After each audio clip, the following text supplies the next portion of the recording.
ऐसी वीडियो रोज देखने के लिए आप मेरे वीडियो को लाइक करें, इस पे कमेंट करें और अपने दोस्तों के साथ शेयर करें। और हाँ, अगर आप इस चैनल पे नए हैं तो इसे सब्सक्राइब करना ना भूलें।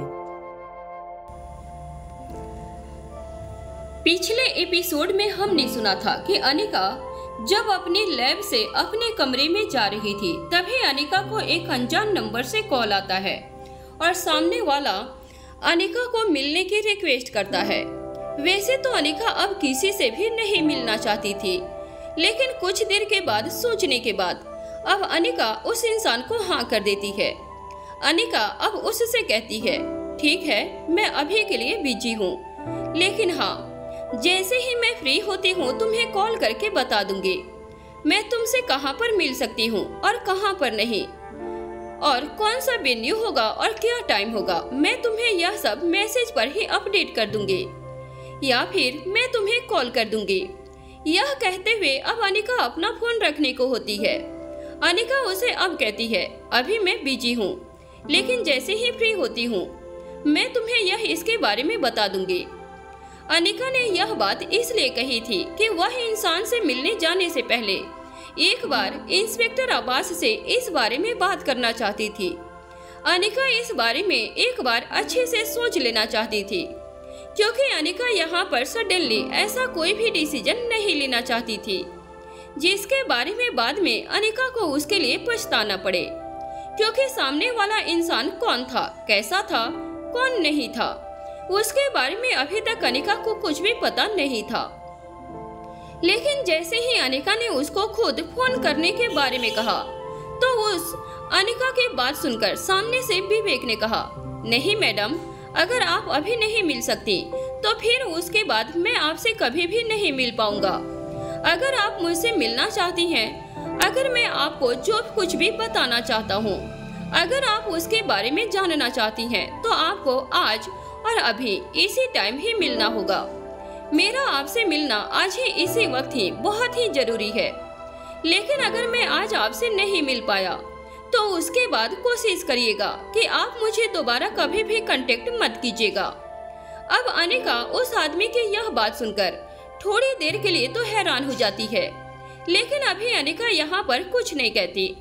फिर वह आदमी आगे से कहता है, मैडम, अभी नहीं तो, और हाँ, आप मुझे कभी भी कांटेक्ट खुद करने की कोशिश मत करना, नहीं तो हो सकता है कि यह मेरे लिए एक प्रॉब्लम हो सकती है। यहाँ पर अनिका विवेक की बात सुनकर कुछ देर के लिए तो हैरान हो गई थी, लेकिन तभी अनिका फोन पर वो अभी कुछ सोच ही रही थी इस बारे में, लेकिन तभी उसके फोन पर कुछ आवाजें सुनाई देती है। विवेक के पीछे से वहाँ उसे कोई बुला रहा था। यह बात अनिका ने साफ साफ फोन के थ्रू सुन ली थी। अब अनिका के कानों में विवेक की आवाज और भी धीमी आने लग जाती है। अब उसने कहा कि मैं आपसे अब और बात नहीं कर सकता, यह अब खतरे से खाली नहीं होगा। मैं आपको एक लोकेशन भेज रहा हूँ, आप प्लीज 1 घंटे के अंदर वहाँ पर आकर मुझसे मिलिए। अगर आप मुझसे आकर आज ही मिल सकती हैं, तो विवेक ने अनिका को इस कॉल पर ही सब कुछ बता दिया था कि वह अनिका से कहाँ मिलने वाला है, और उसने उसको टाइम भी बता दे दिया था। लेकिन अब यह सब अनिका के ऊपर था कि अब अनिका उससे मिलना चाहती है या नहीं। अनिका यहाँ पर वैसे तो विवेक को मना करना चाहती थी, लेकिन बात निर्दोष लोगों की जान की थी, क्योंकि अनिका यहाँ पर नहीं चाहती थी कि किसी भी ऐसे निर्दोष लोगों की जान खतरे में आए जिन पर यह खतरनाक एक्सपेरिमेंट हो रहा था। अनिका ने खुद उस डीएनए में यह चेक किया था कि यह एक बहुत ही खतरनाक एक्सपेरिमेंट था, जो कि इन्हें निर्दोष लोगों के ऊपर, मासूम लोगों के ऊपर किया जा रहा था। इसमें न जाने कितने ही लोगों की मृत्यु हो रही थी, कितने ही लोग इसके वायरस से संक्रमणित हो रहे थे। उन सब के बारे में सोचते हुए अब अनिका ने विवेक को हाँ कर दी उससे मिलने के लिए। इधर दूसरी तरफ भूमिका के कमरे में भूमिका, जो कि सोफे पर पहले ही सो गई थी, लेकिन निखिल के आने के बाद अब उसकी नींद खुल चुकी थी, इसलिए वह निखिल से कहती है, ठीक है, बताओ, तुम्हें मुझसे ऐसे क्या बात करनी थी जो तुम इतनी रात को मेरे कमरे में यहाँ पर मुझसे मिलने के लिए आ गए। इससे पहले कि निखिल अपनी बात कुछ कहने के लिए अपना मुंह भी खोल पाता कि तभी भूमिका के दरवाजे पर एक दस्तक होती है। जैसे ही भूमिका दरवाजा खोलती है तो सामने रोहित खड़ा होता है। रोहित को देखकर भूमिका एकदम से हैरान हो जाती है। भूमिका कुछ भी नहीं समझ पाती कि आखिर रोहित अचानक से आज इतनी रात को उसके कमरे के बाहर क्या कर रहा है। भूमिका अब रोहित को देखकर कहती है, रोहित तुम यहाँ पर? वैसे अगर तुम्हें कोई काम था तो तुम मुझे कह देते, मैं तुम्हारे पास आ जाती। रोहित इस वक्त बहुत ही गुस्से में था। रोहित इस वक्त दरवाजे पर खड़ा होकर भूमिका से कुछ भी नहीं कहता है, इसलिए अब वह भूमिका के कमरे के अंदर आ जाता है। रोहित जब कमरे के अंदर आता है तो वह देखता है कि वहां पर निखिल पहले से ही मौजूद था। रोहित अब निखिल की तरफ ध्यान न देते हुए अब सीधा ही भूमिका से कहता है, क्यों? क्या मैं यहाँ पर नहीं आ सकता हूँ? क्या मुझे अपने ही घर में किसी भी हिस्से में जाने के लिए क्या मुझे किसी की परमिशन लेनी होगी? रोहित का यह सवाल बड़ा ही रूडली था, जो एक पल के लिए तो भूमिका को बहुत ही अजीब लगा था। लेकिन अब यहाँ पर भूमिका इसके बारे में कुछ नहीं कहती, क्योंकि कहे तो रोहित ठीक ही रहा था कि यह उसका खुद का ही घर है और यहाँ उसे अपने खुद के घर में आने के लिए किसी से पूछने की जरूरत नहीं थी। हाँ, वह बात अलग थी कि यह कमरा यहाँ पर भूमिका का था। रोहित ने यह बात इतने गुस्से में कही थी कि रोहित का गुस्सा देखकर अब भूमिका भी एकदम से सकपका जाती है। अब भूमिका को भी कुछ समझ में नहीं आता कि वो अब रोहित की इस बात का क्या जवाब दे और क्या जवाब नहीं दे, क्योंकि भूमिका को यहाँ पर रोहित का गुस्सा होना समझ में नहीं आ रहा था कि आखिर आज रोहित उसने इतने गुस्से में बात क्यों कर रहा है, क्योंकि नॉर्मली रोहित कभी भी ऐसे भूमिका से बात नहीं करता था। वह उसे अपनी एक सगी बहन की तरह ट्रीट करता था।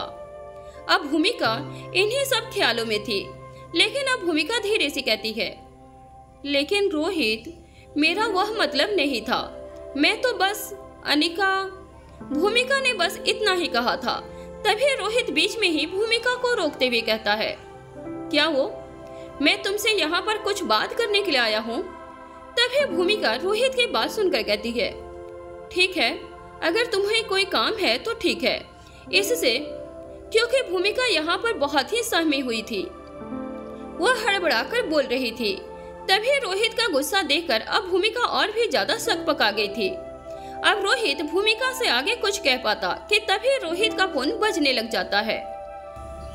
रोहित अब अपने फोन को अपने जेब से निकालकर देखता है तो उस पर आकाश का कॉल आ रहा था।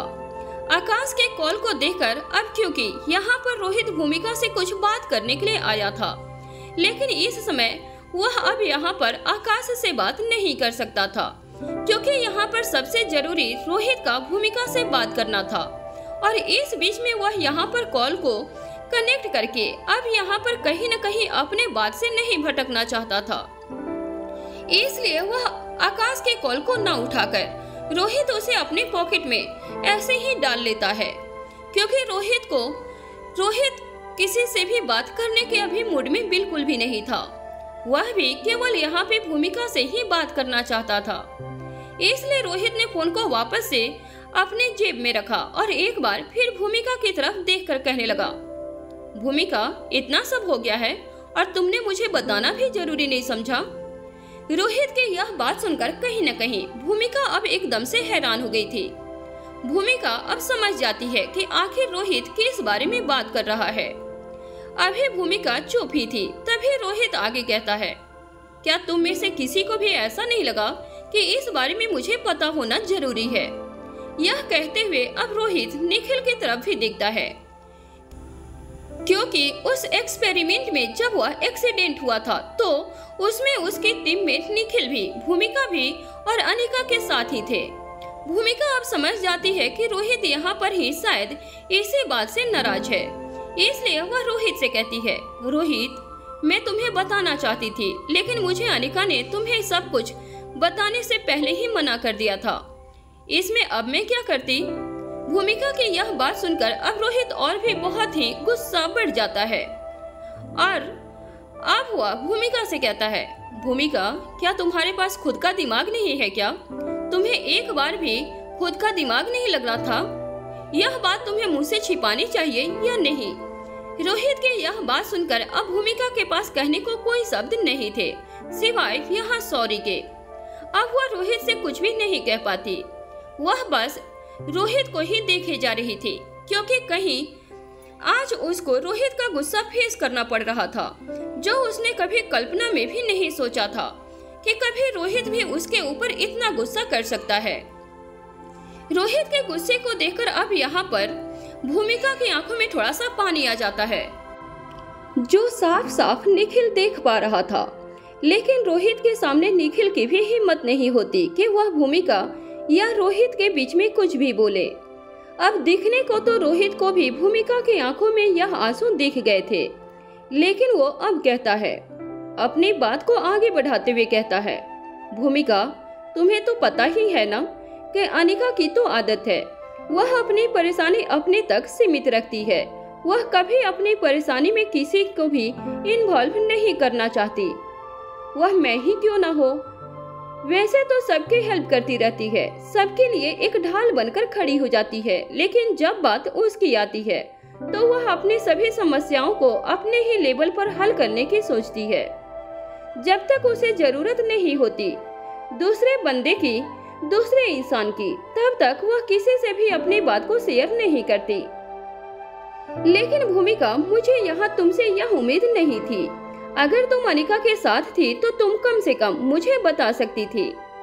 अनिका के सामने ना सही, लेकिन तुम पीछे तो मुझसे बता देती। अरे 2 दिन हो चुके हैं, वह तो अच्छा हुआ मैंने उसका घाव देखा है। अगर मैं उसका घाव नहीं देखता तो शायद मुझे तो इस बारे में पता ही नहीं चलता। रोहित के मुंह से यह बात सुनने के बाद अब भूमिका एकदम से हैरान हो जाती है। अब भूमिका सोचती है कि क्या सच में अनिका ने रोहित को कुछ भी नहीं बताया, खुद से भी, क्योंकि अनिका ने तो उससे कहा था कि अगर मुझे लगेगा तो मैं मिस्टर मारवा को इसके बारे में सब कुछ बता दूंगी। अनिका के इस बात से भूमिका ने भी यही सोचा था कि यह रोहित और अनिका के बीच का मामला है, इसलिए मुझे यह अनिका पर ही छोड़ देना चाहिए। शायद अनिका रोहित को खुद बता देगी। लेकिन यहाँ पर भूमिका ने भी यह खुद नहीं सोचा था कि अनिका यह बात भी रोहित मारवा यानी कि उसके भाई रोहित से भी छिपा लेगी। भूमिका यहाँ पर अब सब कुछ समझ जाती है कि यहाँ पर रोहित का गुस्सा तो जायज ही था, क्योंकि रोहित अनिका से प्यार जो इतना करता था, यह साफ साफ भूमिका तो क्या पूरे ही परिवार को दिखता था कि अगर अनिका को कुछ भी हो जाता था तो रोहित रातों की नींद उड़ जाती थी। रोहित की बेचैनी सबको देखने के लिए मिलती थी, इसलिए यहाँ पर रोहित का गुस्सा अब भूमिका को जायज लग रहा था। अब रोहित ऐसे ही भूमिका को चुप होते हुए देखकर अब रोहित फिर से कहता है, अब तुम क्या सोचने लग गई भूमिका? मुझे तुमसे यह उम्मीद बिल्कुल नहीं थी। कम से कम तुम तो मुझे बता सकती थी कि अनिका के हाथ में गोली लगी है, और तुम में से किसी ने भी मुझे कुछ भी बताना सही नहीं समझा। रोहित अब गुस्से में और भी कहता है, तुम तो कहने को मुझे भाई कहती हो ना, भाई हूँ ना मैं तुम्हारा, तो फिर तुमने आज एक भाई को एक पल में ही ऐसे कैसे अजनबी बना दिया? अरे अनिका की आदत है, यह तो तुम अच्छी तरह से जानती हो, लेकिन अगर तुम मुझे इसके बारे में कुछ भी बता देती तो क्या हो जाता? क्या होता इससे ज्यादा कि अनिका तुमसे थोड़ी ही देर के लिए गुस्सा करती। क्या तुम अपने भाई के लिए अनिका का थोड़ी देर के लिए भी गुस्सा बर्दाश्त नहीं कर सकती थी क्या? रोहित अब यह सब बोले ही जा रहा था, जिसे अब सुनना कहीं न कहीं भूमिका को और भी गिल्ट फील करा रहा था। एक तो भूमिका पिछले 2 दिनों से पहले ही बहुत ही परेशान थी, उसके दिल में और दिमाग में वही बातें घूम कर रही थी। ऊपर से अब रोहित की यह बात और सुनकर अब वह किसी ट्रॉमा से कम नहीं था। भूमिका के लिए भूमिका बस एक पत्थर के मूर्त के जैसे बस सीधी खड़ी रहती है। वह भूमिका जो हमेशा ही सब पर चिल्लाती रहती थी, सभी को टपलियां मारती रहती थी, सब पर ही गुस्सा करती रहती थी, लेकिन आज रोहित के सामने हुआ भूमिका आज बिल्कुल से शांत खड़ी थी। बिल्कुल से ना तो उसकी आवाज आ रही थी, वह एक ऐसे पत्थर की मूर्ति की तरह खड़ी हुई थी जिसमें मानो उसमें प्राण ही ना हो। अब रोहित फिर से कहना शुरू करता है, ओके भूमिका, तुमने मुझे जो नहीं बताया वह नहीं बताया, लेकिन कम से कम अब तो मुझे यह बता दो कि यह सब हुआ कैसे था। रोहित की बात सुनकर अब भूमिका एकदम से अपने सेंस में आती है और वह अपनी गर्दन हाँ में हिला देती है और फिर रोहित को उन लोगों के बारे में सब कुछ बता देती है कि पिछले 2 दिन में वह मेंटल हॉस्पिटल के लिए निकले थे। वहाँ पर शक था कि कुछ लोगों पर एक जानलेवा एक्सपेरिमेंट किया जा रहा है। मुझे नहीं पता अनिका ने तुम्हें इसके बारे में कुछ बताया या नहीं, लेकिन उस एक्सपेरिमेंट के बारे में वह हम पर उस मेंटल हॉस्पिटल में ही कुछ सुराग ढूंढने के लिए गए हुए थे। लेकिन जब हम वहाँ से लेकर निकले ही थे तो तभी हमारे ऊपर किसी ने पीछे से गोलियां चला दी।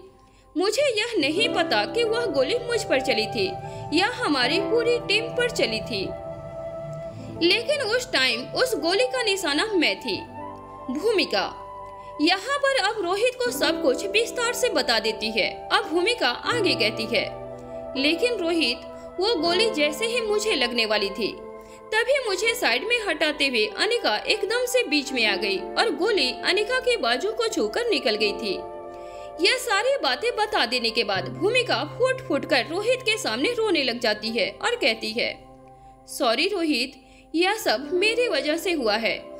अगर अनिका वहाँ पर मुझे नहीं बचाती तो शायद वह गोली अनिका को नहीं लगती। अनिका को वह गोली मेरी वजह से लगी है। भूमिका का चेहरा यहाँ पर आंसुओं से बिल्कुल भीग चुका था। उसकी आंखें बिल्कुल से लाल हो चुकी थी। भूमिका यहाँ पर अपने दोनों हाथ जोड़कर खड़ी हुई थी। ऐसे भूमिका को टूटते हुए आज तक रोहित तो क्या, किसी ने भी ऐसे उसे टूटते हुए नहीं देखा था। हालांकि निखिल ने देखा था, लेकिन अब निखिल भी यहाँ रोहित के सामने अब कुछ नहीं कर सकता था।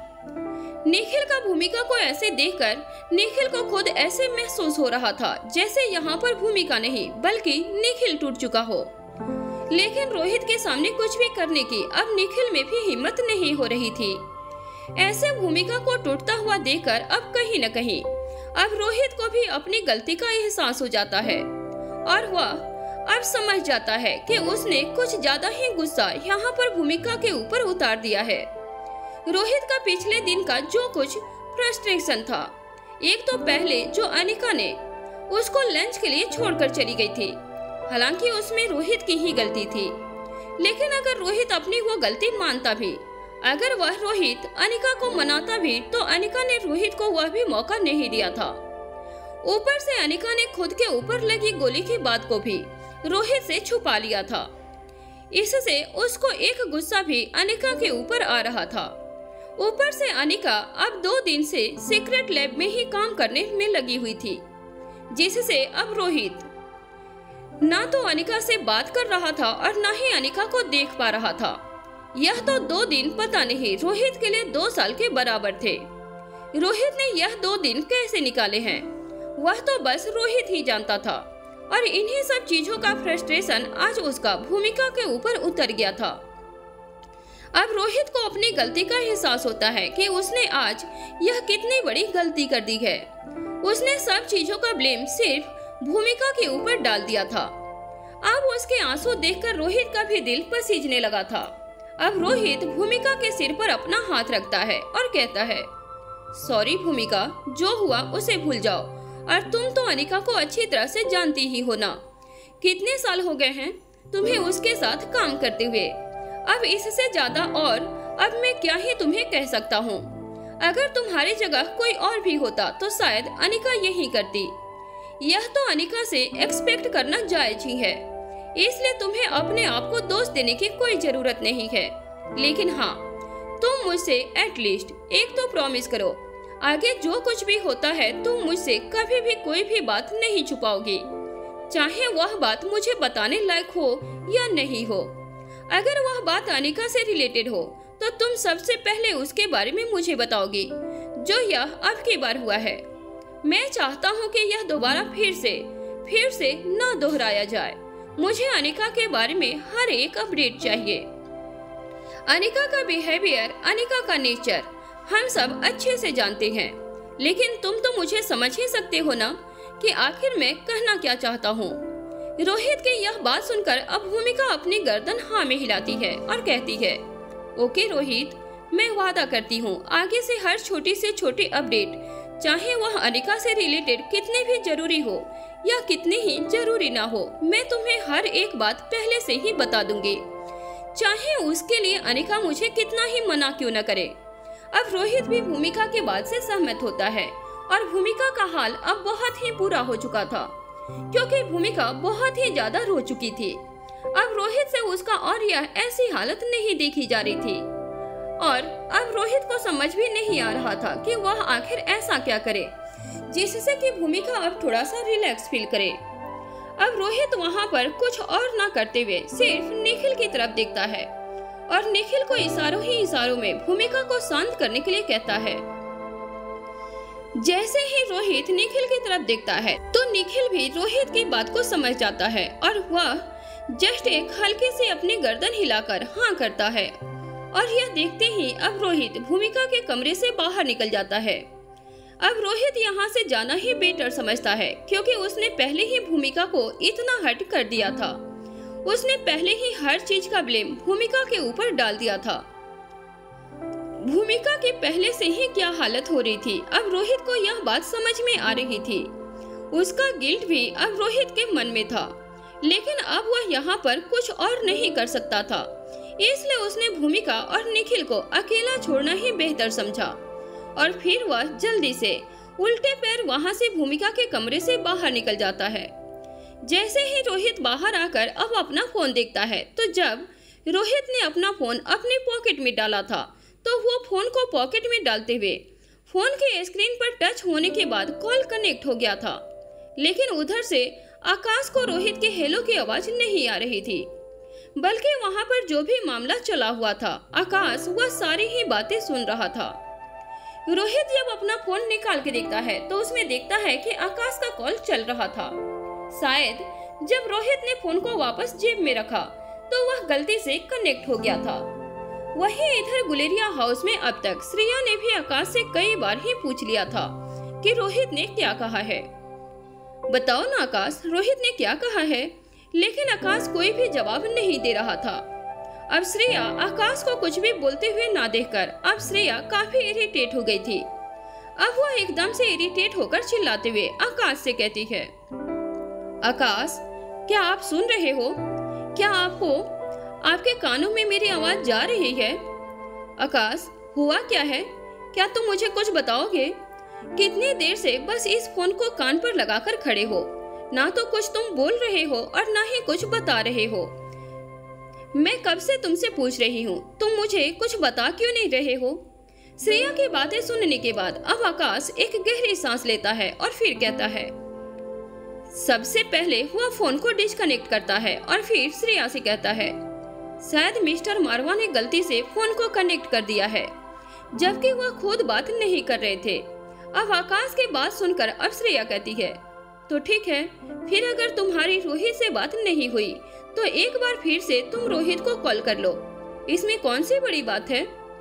श्रेया के कहने के बाद अब आकाश के चेहरे की तरफ श्रेया देखती है तो आकाश का चेहरा काफी परेशान और हैरान नजर आ रहा था। उसके माथे की लकीरें साफ साफ दिख रही थी। अब श्रेया उसके चेहरे की तरफ देखकर उसके माथे की लकीरों को देखकर अब ये कहती है कि तुम्हारे माथे पर यह चिंता की लकीरें क्यों नजर आ रही है मुझे? आकाश क्या हुआ है? आखिर ऐसा क्या तुमने फोन पे कुछ ऐसा वैसा कुछ सुना है क्या? क्योंकि तुम खुद कह रहे हो कि रोहित की तुम्हारे से बात नहीं हुई, लेकिन जब से तुमने इस फोन को अपने कान में लगाया है तब से ही मुझे तुम्हारी यह माथे की लकीरें नजर आ रही है। मुझे तुम परेशान नजर आ रहे हो। आकाश ऐसा क्या हुआ है? श्रेया की बातें सुनकर आकाश अब एक गहरी सांस छोड़ता है और फिर श्रेया से कहता है, मुझे मिस्टर मारवा की बातों से पता चला है कि अनिका को गोली लगी है। अनिका को गोली लगने की बात ही सुनकर श्रेया एकदम से बुरा हाल हो जाता है। श्रेया अब यहाँ पे हाइपर हो जाती है और अब श्रेया आकाश से कहती है, क्या यह तुम क्या बात कर रहे हो? अनिका को गोली लगी है, लेकिन कैसे, क्यों, कब, और अब तक हमें इस बारे में पता क्यों नहीं चला? यहाँ पर श्रेया को इतना हाइपर होते हुए देखकर अब आकाश श्रेया को शांत करते हुए कहता है, श्रेया प्लीज पहले तुम शांत हो जाओ। अभी तक तो इस बारे में मुझे भी अच्छे से पता नहीं है। पहले हमें इसके बारे में अच्छे से पता करना होगा कि यह बात कितनी सही है और कितनी झूठ है। लेकिन वहाँ पर जो भी बात हो रही थी उसमें वहाँ पर रोहित भूमिका से बात कर रहा था और भूमिका से पूछ रहा था कि तुमने इस बारे में, यानी कि अनिका के बारे में, तुमने मुझे क्यों नहीं बताया? यहाँ पर रोहित की बातों से यह साफ साफ पता चल रहा था कि रोहित यहाँ पर भूमिका पर गुस्सा कर रहा था और भूमिका से नाराज भी था। आकाश की यह बात सुनकर अब एकदम से श्रेया और भी ज्यादा घबरा जाती है और फिर कहती है, तो अब क्या करेंगे? अभी तक उन्होंने किसी को कुछ भी नहीं बताया है, लेकिन क्यों? क्या अब हम अनिका के लिए इतने पराये हो गए हैं कि अनिका ने खुद हमसे इस बारे में, हालांकि मानती हूँ कि शायद रोहित को इसके बारे में न पता चला हो, क्योंकि रोहित के गुस्से से यह साफ साफ पता चल रहा था, लेकिन अनिका ने हमें इस बारे में अब तक क्यों नहीं बताया? आकाश भी अब श्रेया के इस सवाल से एकदम से हैरान हो जाता है, क्योंकि आकाश को भी कुछ समझ में नहीं आ रहा था कि वह इसका क्या आंसर करे, इसका क्या जवाब दे। अब आकाश कहता है, पता नहीं श्रेया क्या चल रहा है और क्या नहीं चल रहा है। यहाँ पर हम सबकी मुसीबतों में हमारा साथ देने के लिए अनिका आ जाती है, लेकिन जब खुद अनिका पर कोई भी मुसीबत आती है तो वह हम में से किसी को भी बताना जरूरी नहीं समझती। मुझे तो कई बार अनिका का वह नेचर ही बहुत ही अजीब लगता है। आखिर क्यों? क्या हम उसके अपने नहीं हैं? अरे हमारी तो पूरी फैमिली अनिका को कितना प्यार करती है। आखिर हमारे घर की गुलेरिया परिवार की इकलौती बेटी जो अनिका है, वो पता नहीं, मुझे तो कई बार अनिका का यह नेचर ही बहुत ही अजीब लगता है। आकाश अब आगे कहता है, पता नहीं श्रेया, अभी रोहित भी मुझे गुस्से में ही लग रहा था। मुझे लग रहा है कि शायद हमें तो छोड़ो, हम तो फिर भी दूसरे घर में रह रहे हैं, लेकिन रोहित को भी इस बारे में कुछ भी नहीं बताया है। वह उसके गुस्से के साथ पता चल रहा था। रोहित के गुस्से से पता चल रहा था कि रोहित को भी यह बात कहीं और से ही पता चली हो। अब श्रेया आकाश की बात सुनकर कहती है, अनिका हमेशा से ही ऐसी है आकाश, जब से मेरी और उसकी दोस्ती हुई है, मैं तो तब से ही उसको ऐसे ही देखती हुई आ रही हूँ। अपनी परेशानी अनिका किसी को भी बताना नहीं चाहती, लेकिन किसी और के प्रॉब्लम में उसके साथ वह हमेशा से ही खड़ी रहती है, जैसे कोई अपना खड़ा होता है। उसे दूसरे की परेशानी अपनी ही परेशानी लगती है, और जब तक वह उस प्रॉब्लम को सॉल्व नहीं कर देती, तब तक अनिका उस इंसान के लिए दिन रात एक कर देती है। लेकिन जब अनिका पर कोई भी मुसीबत आती है या अनिका किसी भी बात को लेकर परेशान होती है, तो अनिका इसकी भनक भी किसी दूसरे इंसान को, यानी यहाँ तक कि अपनी फैमिली तक को भी नहीं लगने देती। श्रेया की यह बात सुनकर अब आकाश गुलेरिया कहता है, हाँ, कहीं न कहीं उसमें यह सारे के सारे गुण उसकी माँ के ही आए हुए हैं, क्योंकि स्वाति मल्होत्रा, जहाँ तक मैंने पापा से सुना है, स्वाति मल्होत्रा कुछ ऐसी ही है। स्वाति मल्होत्रा के साथ भी पता नहीं कितना कुछ हुआ था उस टाइम पर, लेकिन उसकी माँ ने भी, मतलब अनिका की माँ ने भी इस बारे में कभी भी पापा को खबर तक नहीं लगने दी थी, और सारी ही परेशानियों से वह अकेली ही लड़ती रही। इसलिए तो वह पापा से दूर हो गई थी। पापा को भी इसके बारे में कोई भी भनक नहीं लगी थी। अनिका में सारे के सारे गुण उसकी माँ के ही आए हुए हैं। शायद यही एक कारण है कि अनिका ना तो किसी फैमिली वाले को और ना ही किसी अपने को, किसी को भी अपने परेशानियों के बारे में नहीं बताती।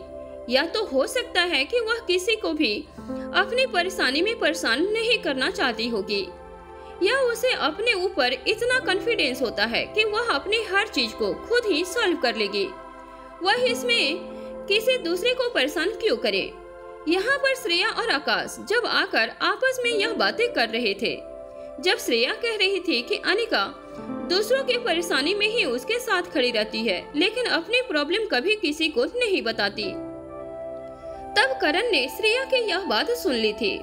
अब करण भी आकाश की बात से सहमत होते हुए कहते हैं, उसके सारे के सारे गुण अनिका में उसकी माँ के ही आए हुए हैं। मेरा कोई भी गुण नहीं आया, क्योंकि स्वाति भी ऐसी ही थी। उसने भी कभी अपनी परेशानी मुझे कभी भी नहीं बताई। मुझे तो क्या, किसी को भी पता तक नहीं चलने दी। कहीं न कहीं करण गुलेरिया को भी आज यह बात अंदर ही अंदर खाई जा रही थी कि स्वाति को खतरनाक ऑर्गेनाइजेशन से खतरा था। तब उसने करण गुलेरिया को कुछ भी क्यों नहीं बताया था। अब करण अपने पश्चाताप में अब कहीं न कहीं आज करण के बातों से ही यह साफ साफ पता चल रहा था।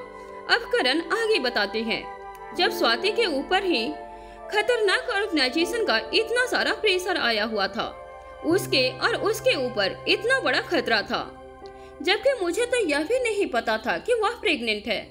लेकिन उसने वहाँ पर किसी को कुछ भी न बताकर, किसी से भी कोई भी मदद न करके उस खतरे को भी अपने आप ही हैंडल करना चाहा। काश अगर उस टाइम स्वाति मुझे बता देती तो शायद आज वह मेरे पास होती। शायद मैं इतने साल तक अपनी बेटी से दूर नहीं रहता। करण मन ही मन सोचता है कि अगर स्वाति उस वक्त उसे उसके बारे में सब कुछ बता देती तो वह दोनों मिलकर उस मुसीबत से कब का बाहर निकलने का रास्ता खोज लेते। लेकिन स्वाति मल्होत्रा ने ना तो करण गुलेरिया को कुछ बताया था, बल्कि उसने तो करण और अपनी फैमिली तक को छोड़ दिया था। यहाँ करण गुलेरिया का साथ लेने की बजाय वह तो अपने परिवार से ही हमेशा हमेशा के लिए दूर हो गई थी, ताकि उसके परिवार पर इसका कोई भी खतरा न पड़े। करण अब अपनी लड़खड़ाती हुई आवाज में कहता है, पता नहीं स्वाति में ऐसा कौन सा खून है जो वह उसे इतना मजबूत बना के रखता है। इतना सब सोचने के बाद अब करण वहीं पर खड़ा होकर अपने ही मन में सोचने लग जाते हैं। साथ में वह पश्चाताप के आंसू कहीं न कहीं अब उसकी आंखों में भी नजर आने लगे थे। अब करण अपने मन में सोचते हैं, स्वाति ने ना तो कभी करण को इसके बारे में कुछ भी बताया, बल्कि उसने तो करण और अपनी फैमिली को छोड़ने तक का ही डिसीजन ले लिया था। उसके बाद वह कभी भी किसी के भी सामने नहीं आई थी जिससे उन पर कोई मुसीबत न आए, और यहाँ तक कि उसने गौतम जैसे इतने घटिया इंसान के साथ शादी कर खुद को करण की नजरों में भी बेवफा साबित कर दिया था, ताकि करण कहीं अपनी लाइफ में फिर से दोबारा से सेट हो जाए। कि यह सोचकर कि स्वाति ने करण के साथ एक बहुत ही बड़ा धोखा दिया है, वह कितनी जल्दी से उसकी लाइफ से निकल गई थी, यह तो खुद स्वाति ही जानती थी। लेकिन यहाँ पर करण के लिए तो हर एक दिन एक सजा से बढ़कर हो गया था। जब तक अनिका करण की जिंदगी में नहीं आई थी, तब तक तो करण को यही लगता था कि स्वाति ने ही उसे धोखा दिया है, और इसी गम में करण भी बिस्तर तक बैठ गया था। अब करण के जीने की भी वहाँ पर कोई भी आस नहीं थी। करण हमेशा हर दिन स्वाति के किए हुए धोखे को याद कर करके हमेशा से ही अपने आप को कोसता रहता था। जब तक अनिका की करण गुलेरिया से बात नहीं हुई थी, तब तक करण गुलेरिया यही सोचते थे कि स्वाति उसको धोखा देकर किसी और के साथ चली गई है। करण अभी अपनी सोच में खोया हुआ ही था कि तभी नंदिनी की आवाज उसका ध्यान तोड़ती है। यही सब बातें अब नंदिनी को भी पता चल चुकी थी। अब नंदिनी कहती है, हमें लगता है कि हमें अनिका का हालचाल लेने के लिए मारवा हाउस के लिए जाना चाहिए। नंदिनी की बात पर वहाँ पर श्रेया और आकाश दोनों ही सहमत होते हैं। अब आकाश करण गुलेरिया से कहते हैं, पापा मुझे भी लगता है कि भाभी यहाँ पर ठीक कह रही है। हमें एक बार जाकर वहाँ पर हमें अनिका की हालचाल उसके बारे में पूछकर आना चाहिए। हमें उसकी खबर लेनी चाहिए। जब तक हमें इस बारे में पता नहीं था, तब तक तो हम कुछ कह नहीं सकते थे। अब क्योंकि हमें इसके बारे में पता चल गया है कि अनिका को गोली लगी है, तो हमें एक बार उससे मिलकर आना चाहिए। अब नंदिनी फिर से अपनी बात को आगे बढ़ाती हुई कहती है, अच्छा हुआ कि आकाश ने रोहित को कॉल किया, वरना अनिका कभी भी हमें इस बारे में नहीं बताती। पता नहीं कब यह लड़की सुधरेगी। कभी यह हमें अपना समझती भी है या नहीं। जब हमारे ऊपर कोई भी मुसीबत आती है तो वह ढाल की तरह सबसे पहले आकर खड़ी हो जाती है। जब आकाश के मामले को ही देख लो। जब आकाश के एक्सीडेंट के बारे में पता चला तो वह दिन रात यहीं पर पड़ी रहती थी। उसने आकाश को ऑपरेशन करने की भी कितनी कोशिश की। हालांकि श्रेया का क्या हाल हो गया था, लेकिन तब भी अनिका ने बड़ी ही बखूबी सब कुछ निभाया था, चाहे उसकी याददाश्त ही क्यों न चली गई थी।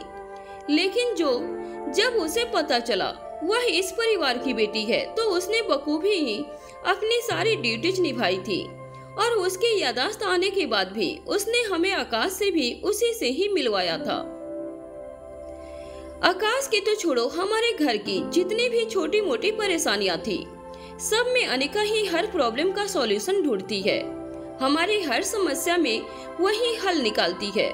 लेकिन अब जहाँ पर हमें उसके बारे में पता होना चाहिए था, जहाँ हमें उसके साथ खड़ा होना चाहिए था, वहाँ पर अनिका ने हमें इसके बारे में कुछ भी बताना सही नहीं समझा। पता नहीं क्यों अनिका की इस बात से मुझे आज बहुत ही गुस्सा आ रहा है। अगर वह मेरे अभी सामने होती तो मैं अभी इसे इतना डांट लगाती कि वह उसके पास दो परिवार होने के बाद भी वह हम में से किसी को कुछ नहीं बताती। अरे हमारी तो छोड़ो पापा, वह तो उसने तो रोहित को भी नहीं बताया, जैसे अभी आकाश बता रहे थे। सोचो, रोहित तो अनिका से कितना ही प्यार करता है, तो रोहित के दिल पर ही क्या बीती होगी। पिंकी, यहाँ पर नंदिनी की यह सब बातें सुनकर अब करण भी उसके हाँ में हाँ मिलाता है और कहता है, हाँ यह तो है ही, लेकिन अब हम उसमें कर भी क्या सकते हैं। अब हम सिर्फ वहाँ पर जाकर मारवा हाउस में जाकर बस अनिका के हाल चाल ही पूछ सकते हैं, और सिर्फ इतना, अनिका को आगे ऐसा न करने के लिए कह सकते हैं। करण की यह बात सुनकर अब श्रेया और आकाश, नंदिनी तीनों ही उससे सहमत होते हैं। अब वह वहां पर जाने के लिए अब प्लानिंग बनाते हैं। नंदिनी की इन्हीं सब बातों का जवाब देते हुए अब सिद्धार्थ भी वहीं पर आ जाता है, और अब सिद्धार्थ भी कहता है, नंदिनी काफी रात हो चुकी है, सुबह होते ही हम सब मारवा हाउस जाएंगे। मारवा हाउस में जाने के बाद ही हम अब अनिका को इसके बारे में कह सकते हैं। तुम ज्यादा परेशान मत हो। यहाँ पर सिद्धार्थ का कहना भी बिल्कुल ठीक था, क्योंकि यह सबको पता था कि नंदिनी ही अनिका ने इन सब को ना बताकर बहुत ही बड़ी गलती की है। लेकिन इन सब का कहना भी तो बहुत ही जायज था, क्योंकि यह सब अनिका से इतना सब प्यार जो करते थे। इन्होंने कभी भी अनिका को यह नहीं समझा कि भले ही अनिका की परवरिश गुलेरिया परिवार में नहीं हुई थी, लेकिन जब से उन्हें पता चला था कि अनिका करण गुलेरिया की बेटी है, तब से वह उसे दिलो जान से बहुत ही प्यार करते थे। इधर रोहित भी मारवा हाउस में, अब रोहित के फोन पर एक नोटिफिकेशन आती है। जैसे ही रोहित अब अपना फोन निकालकर देखता है तो यह मैसेज किसी और का नहीं बल्कि अनिका का होता है। अनिका का मैसेज देखकर रोहित बहुत खुश हो जाता है, क्योंकि भले ही 2 दिन के बाद, लेकिन आज फाइनली अनिका ने रोहित को मैसेज तो किया था। अनिका के मैसेज देखकर उसके चेहरे पर जो खुशी आ जाती है, लेकिन रोहित की यह खुशी ज्यादा देर तक अब नहीं टिकती, क्योंकि जैसे ही रोहित ने उस मैसेज को पढ़ा तो उसमें अनिका ने लिखा था कि वह किसी काम से घर से बाहर जा रही है, उसे 2 या 3 घंटे वापस आने में लग जाएंगे। उसे वापस लौटने में आने के बाद ही अब वह रोहित से बात करेगी। अनिका ने उस मैसेज में ज्यादा कुछ नहीं लिखा था। अनिका का मैसेज पढ़ने के बाद अब रोहित अपने सिर पर हाथ मार लेता है और अब गुस्सा होते हुए कहता है, काश कोई ऐसी भी दवाई इसने बनाई होती कि जो अनिका को दी जा सकती। उसे बल्कि इतनी चोट लगी है कि फिर भी पिछले 2 दिनों से वह लैब में काम कर रही है। क्या वह कम था जो अब वह बाहर भी चली गई? रोहित ऐसे ही अपने में खुद से ही बड़बड़ाते हुए कहता है, पर अगर रोहित का बस चलता तो वह अनिका को ना तो 2 दिन लैब में काम करने के लिए जाने देता और ना ही अभी इतनी रात को कहीं बाहर जाने के लिए जाने देता। क्योंकि पहले से ही रोहित को पता था कि यहाँ पर अनिका को कितनी आराम की जरूरत है।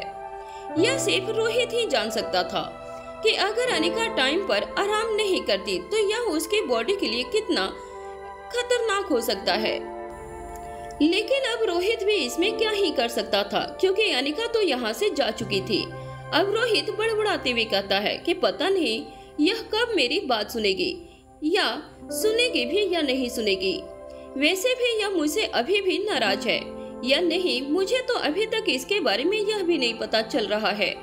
मैं तो खुद इतना कंफ्यूज हो चुका हूँ कि मुझे यह भी समझ में नहीं आ रहा है कि मैं उस दिन के बारे में अनिका को अपनी गलतियों के बारे में सॉरी बोलकर अनिका को मनाऊं, या फिर अनिका की बात छुपाने के मामले में अब मैं अनिका से गुस्सा करूं। मैं तो इनसे तो मुझे खुद भी ऐसा बना दिया है। अब मैं तो खुद अपने ही डिसीजन नहीं ले पा रहा हूँ, क्योंकि इसने मुझे इतना कंफ्यूज कर दिया है। वैसे तो अनिका इतनी बड़ी खुद एक डॉक्टर थी, लेकिन खुद के लिए यह तक नहीं पता कि उसे कब आराम करना चाहिए और कम से कम उसे कब काम करना चाहिए। कम से कम पिछले 2 दिनों में इतने टाइम तक तो वह लैब का दरवाजा खोल चुकी होती।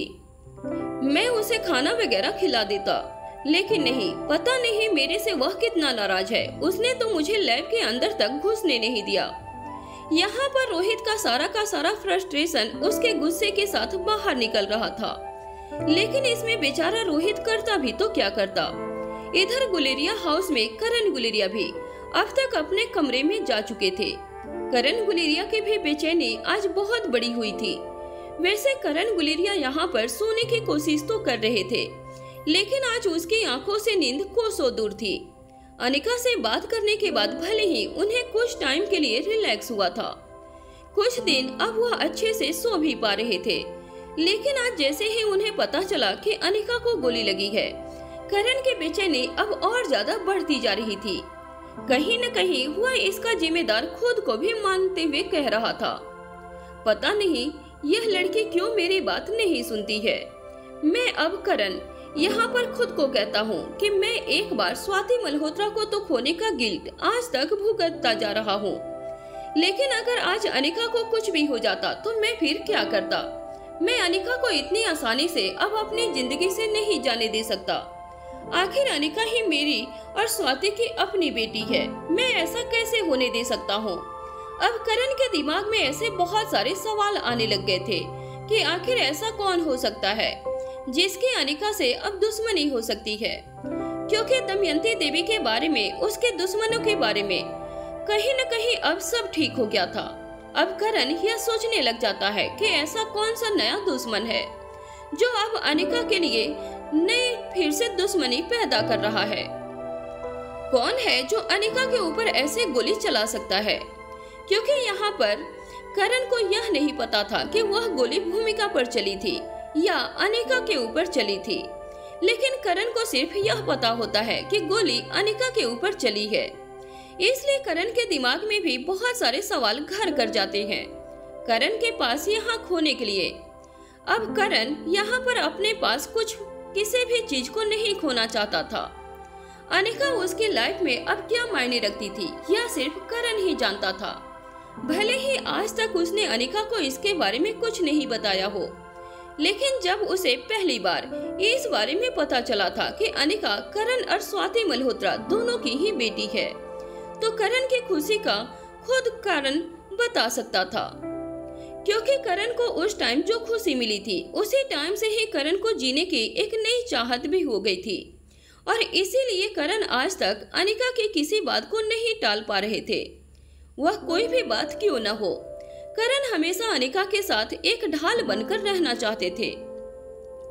लेकिन कहीं न कहीं रोहित की सिक्योरिटी को देखकर उसे रोहित के ऊपर भी इतना भरोसा था कि रोहित अनिका की देखभाल, अनिका को अच्छे से सपोर्ट कर सकता है। यहाँ पर अब करण बहुत ही कंफ्यूज होता है कि आखिर ऐसा कौन था जिसने अनिका के ऊपर गोली चलाई थी। लेकिन करण इसी उधेड़-बुन में लगा हुआ था, उसे कुछ भी समझ नहीं आता। अब करण एक बार तो मन में सोचता है कि एक तो स्वाति मल्होत्रा के ही खुद के इतने दुश्मन थे, इसलिए तो स्वाति मल्होत्रा उससे दूर हो गई थी।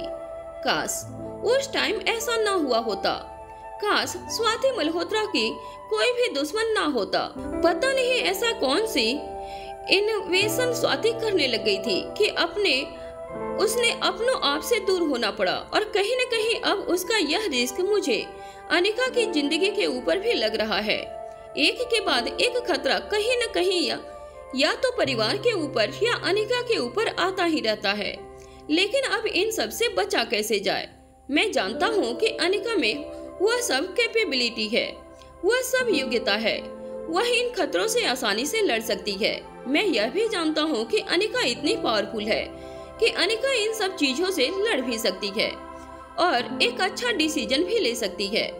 पता नहीं क्यों मुझे अनिका को लेकर आज बहुत ही चिंता हो रही है। करण इसे सभी उधेड़-बुन में लगा हुआ था। एक तरफ जहां करण गुलेरिया इतना परेशान था, वहीं दूसरी तरफ मारवा हाउस में रोहित मारवा भी अभी परेशानी से इधर उधर चक्कर काट रहा था। अभी वह वहां पर नीचे ही हॉल में बने हुए इधर उधर चक्कर काट रहा था। अभी वह अपने कमरे में भी नहीं गया था। तभी आयशा मारवा अपने कमरे से आती हैं। आयशा मारवा देखती हैं कि रोहित वहीं पर डाइनिंग टेबल के पास इधर उधर की कहीं बेचैनी में चक्कर काट रहा है। तभी आयशा मारवा रोहित के पास आती हैं, तो वो रोहित को देखते हुए कहती हैं, रोहित तुम इस वक्त यहाँ पर क्या कर रहे हो? तभी रोहित अपने चेहरे पर थोड़ी सी परेशानी नहीं आने देता, कहीं उसकी माँ को उसकी परेशानी के बारे में पता न चल जाए। इसलिए अब रोहित भी नॉर्मली बिहेव करते हुए कहता है, कुछ नहीं माँ, बस मैं ऐसे ही यहाँ पर खड़ा कुछ सोच रहा था। तभी आयशा मारवा कहती हैं, क्या कोई ऐसी बात हुई है जो तुम मुझे बताना चाहते हो? तभी रोहित कहता है, नहीं माँ, ऐसा कुछ भी नहीं है। हालांकि आयशा मारवा को अभी तक पता चल चुका था कि अनिका को गोली लग चुकी है और इसीलिए अब आयशा मारवा ने रोहित से पूछा कि क्या कुछ ऐसा हुआ है, तो रोहित ने साफ साफ इनकार कर दिया। यह सब देखते हुए अब आयशा भी समझ जाती है कि अभी भी वह उससे अनिका की गोली की बात को छुपाना चाहते हैं। अब थोड़ा सा हिचकिचाते हुए अब आयशा मारवा कहती है, रोहित मुझे कुछ ऐसा पता चला है, मुझे नहीं पता वह ठीक है या नहीं, क्योंकि 2 दिन से खुद आयशा मारवा ने भी तो अनिका को नहीं दिखा था, क्योंकि अनिका तो लैब के अंदर काम कर रही थी। अभी 2 दिन के बाद जब आयशा मारवा को इसके बारे में पता चलता है, तो अब वह रोहित से कहती है, रोहित मुझे पता चला है कि अनिका के हाथ पर गोली लगी है। क्या यह बात सही है या नहीं, या यह बात झूठ है? आयशा मारवा के मुंह से ऐसी बातें सुनकर अब रोहित एक पल के लिए तो हैरान हो जाता है कि माँ को इसके बारे में कैसे पता चला। तब आयशा मारवा रोहित के चेहरे की हैरानी को अच्छी तरह से समझ लेती हैं। अब वह उसको काम डाउन करते हुए कहती हैं, कुछ नहीं रोहित, मुझे भूमिका से पता चला है कि अनिका को गोली लगी है, लेकिन क्या तुम मुझे बता सकते हो कि यह बात सच है या नहीं? तभी रोहित कहता है, रोहित बिना कुछ कहे ही बस हाँ में अपनी गर्दन हिला देता है। अब आयशा समझ जाती है कि यह बात सच है। अब कहीं न कहीं उसको भी बहुत ही गुस्सा आ रहा था, क्योंकि अब तक 2 दिन के बाद उसे परिवार में क्या हो रहा है यह सब पता चल रहा है। इसके बारे में वह बहुत ही चिंतित भी होती है। अब आयशा रोहित के कमरे की तरफ बढ़ने लग जाती है। आयशा मारवा को अपने कमरे की तरफ बढ़ता हुआ देखकर अब रोहित एकदम से हिचकिचा जाता है, क्योंकि रोहित बिल्कुल भी यह नहीं चाहता था कि आयशा मारवा को यह पता चले कि रोहित अनिका अभी वह अपने कमरे में नहीं है, बल्कि अनिका मारवा हाउस से बाहर गई है। वह भी इतनी रात को, क्योंकि उसे पहले ही बहुत ही चोट लगी हुई है। वो अपनी माँ को और भी परेशान नहीं करना चाहता था, इसलिए अब रोहित आयशा मारवा को रोकते हुए कहता है, माँ आप कहाँ जा रही हो? तभी आयशा मारवा कहती है, कुछ नहीं रोहित, मैं बस एक बार अनिका से मिलकर आती हूँ, मैं उसकी हाल चाल लेकर आती हूँ, वह ठीक है या नहीं। तुम लोग तो मुझे कुछ भी नहीं बताते हो, पता नहीं एक ही घर में रहते हो, हमें दिलों से इतने दूर कैसे हो गए? मुझे तो कुछ भी समझ में नहीं आ रहा है कि हमें एक ही घर में रहते हुए अपनों के साथ क्या हो रहा है, मुझे पता तक नहीं चलता। आयशा मारवा की यह बात सुनकर रोहित भी बहुत परेशान हो जाता है, क्योंकि जो भी कुछ पिछले दिनों में हुआ था उसका गुस्सा रोहित के अंदर था ही, लेकिन वह भी आयशा मारवा के सामने इसके बारे में कुछ कहना नहीं चाहता था और न ही वह उसे बताना चाहता था। रोहित इस फीलिंग को अच्छे से समझ सकता था, क्योंकि 2 दिन से रोहित भी तो इसी फीलिंग से गुजर रहा था। अनिका ने भी तो उसे खुद नहीं बताया था कि उसे गोली लगी है। रोहित लेकिन अभी अपनी माँ को रोकते हुए कहता है, माँ, मुझे लगता है अनिका अब सो चुकी है। अनिका थोड़ी देर आराम कर ले, इसलिए खुद मैं भी यहाँ कमरे से बाहर आ गया था, क्योंकि मुझे अपना एक इम्पोर्टेंट कॉल करना था और मैं नहीं चाहता कि अनिका मेरी वजह से, यानी कि अनिका की नींद डिस्टर्ब हो जाए।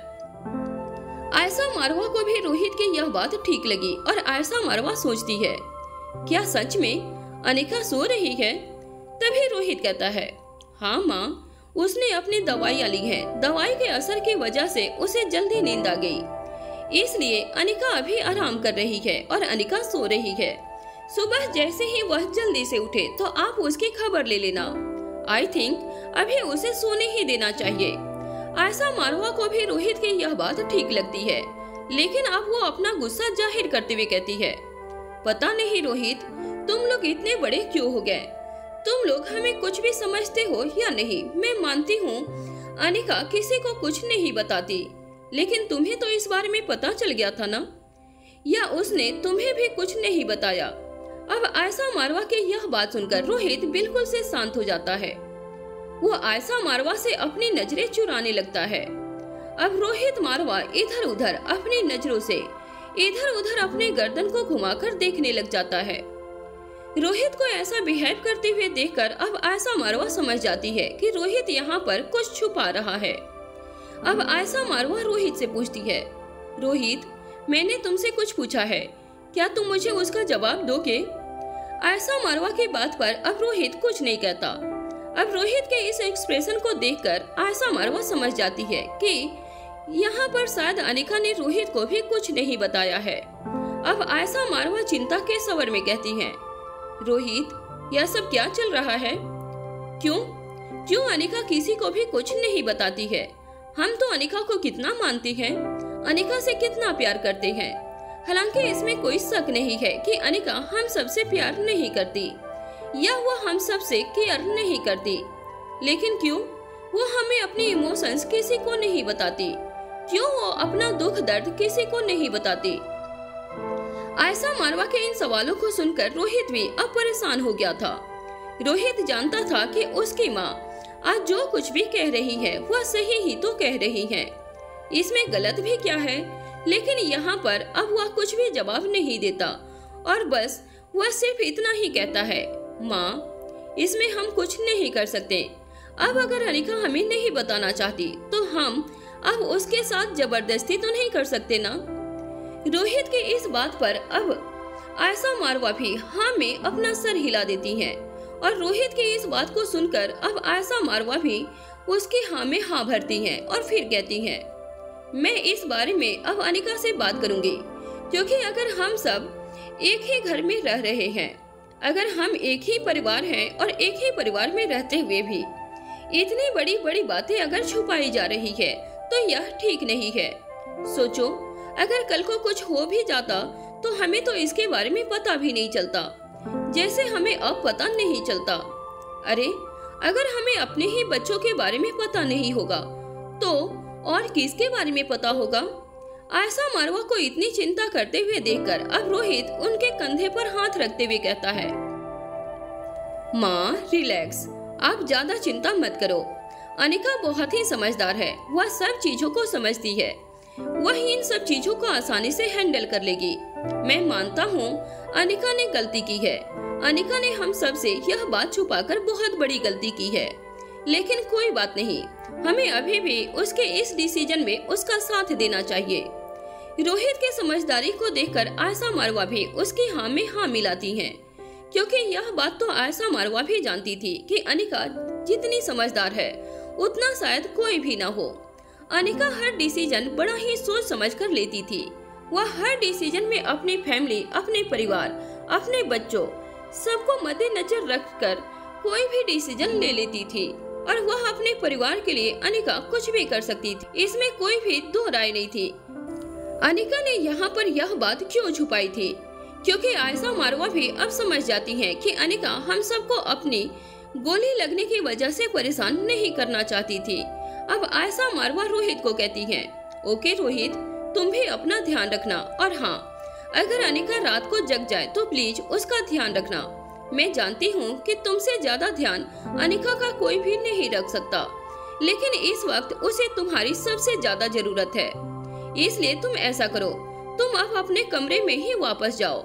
ऐसा कहने के बाद अब आयशा मारवा भी अपने कमरे की तरफ निकल जाती हैं, क्योंकि रात बहुत ही ज्यादा हो चुकी थी और इधर रोहित भी अपनी माँ को हाँ कहकर अपने कमरे की तरफ बढ़ जाता है।